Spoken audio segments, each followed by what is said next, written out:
ബി.ജെ.പിയുടെ മുതിർന്ന നേതാക്കളിൽ ഒരാളാണ് ഒ രാജഗോപാൽ. ഇന്ത്യയിൽ തന്നെ അറിയപ്പെടുന്ന നേതാവാണ്.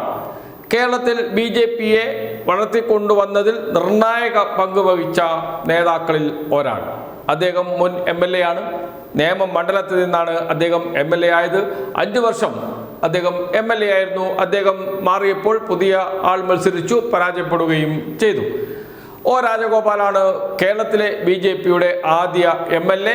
അവസാനത്തെ MLAയും അദ്ദേഹം ആവുമോ എന്ന ചോദ്യം മാത്രമേ ഉള്ളൂ. എന്തായാലും MLA എന്ന നിലയിൽ 5 വർഷം അദ്ദേഹം കേരളത്തിൽ സേവനമനുഷ്ഠിച്ചു.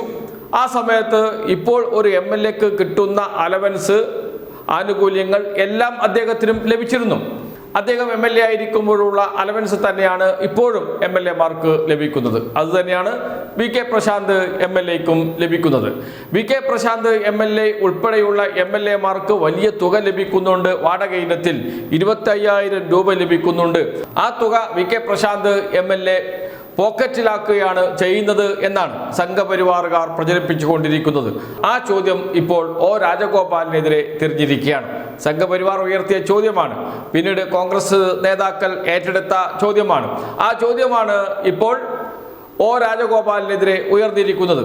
ഒ രാജഗോപാലും MLA ആയിരുന്ന ഘട്ടത്തിൽ അലവൻസ് വാങ്ങിയിരുന്നു. ഇതേ അലവൻസ് തന്നെ അദ്ദേഹത്തിൻ്റെ ഓഫീസ് പ്രവർത്തിച്ചത് ബി.ജെ.പിയുടെ ഓഫീസിലാണ്. ബി.ജെ.പിയുടെ ഓഫീസിൽ പ്രവർത്തിക്കുമ്പോൾ സ്വാഭാവികമായി വാടക നൽകേണ്ട കാര്യമില്ല. അപ്പോൾ ഈ 25,000 രൂപ എല്ലാ മാസവും ഓഫീസ് അലവൻസ് എന്ന രൂപത്തിൽ ലഭിക്കുന്നുണ്ട് എന്നും, അപ്പോൾ VK പ്രശാന്തിനെ പോലെ തന്നെ ഇപ്പോഴുള്ള MLAമാരെ പോലെ തന്നെ ആ തുകയും ഒ രാജഗോപാൽ പോക്കറ്റിലാക്കിയോ? ഈ ചോദ്യമാണ് ഇപ്പോൾ ഉയരുന്നത്. കാരണം ബി.ജെ.പി ഓഫീസിൻ്റെ ചിത്രം ഇപ്പോൾ സോഷ്യൽ മീഡിയയിൽ വലിയ വൈറലായി മാറിയിരിക്കുന്നു. പ്രേക്ഷകർക്കും കാണാം ആ ചിത്രം. എന്ന് വെച്ചാൽ ബി.ജെ.പിയുടെ മുതിർന്ന നേതാവായ MLA ആയ ഒ രാജഗോപാൽ അദ്ദേഹത്തിൻ്റെ ഓഫീസ് ബി.ജെ.പി ഓഫീസിലായിരുന്നു. അങ്ങനെ വരുമ്പോൾ സ്വാഭാവികമായി വാടക കൊടുക്കേണ്ട കാര്യമില്ല. VK പ്രശാന്ത് വാടക പോക്കറ്റിലാക്കുന്നു എന്ന പ്രചാരണം സ്വാഭാവികമായും ചെന്ന് തറക്കുന്നത് എവിടെയാണ്? ഒ രാജഗോപാലിൽ കൂടിയല്ലേ.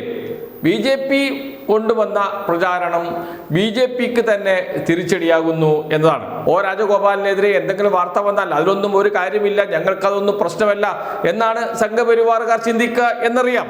കാരണം മുതിർന്ന നേതാവായാലും അത്തരം ഒരു പ്രത്യേക കടപ്പാടും സ്നേഹവും ഒന്നും കാത്തു സൂക്ഷിക്കുന്നവരല്ല സംഘപരിവാറുകാർ. നമ്മുടെ മുന്നിലുണ്ട് LK അദ്വാനിയുടെ ഉദാഹരണം. LK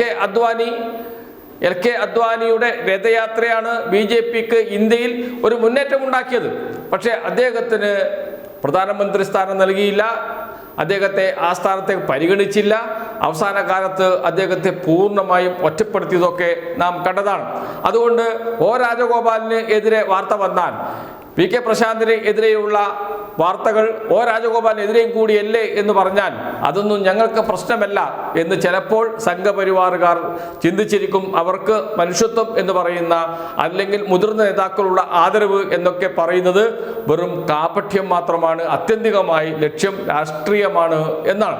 അതുകൊണ്ട് ഇപ്പോൾ VK പ്രശാന്തിനെതിരെ ഉയർത്തിക്കൊണ്ടുവന്ന ആരോപണം ബി.ജെ.പിക്ക് തന്നെ തിരിച്ചടിയായി മാറിയിട്ടുണ്ട്. ബി.ജെ.പി മുതിർന്ന നേതാവ് ഒ രാജഗോപാലിനെതിരെ സോഷ്യൽ മീഡിയയിൽ ചർച്ചകൾ ആരംഭിച്ചിട്ടുണ്ട്. അങ്ങനെയാണെങ്കിൽ ഇതും അങ്ങനെയല്ലേ എന്ന ചോദ്യം ഉയർന്നു വന്ന് തുടങ്ങിയിട്ടുണ്ട്. ബി.ജെ.പി നേതാക്കൾ അതിന് മറുപടി പറയുമോ എന്നതാണ് ഇനി അറിയേണ്ടത്.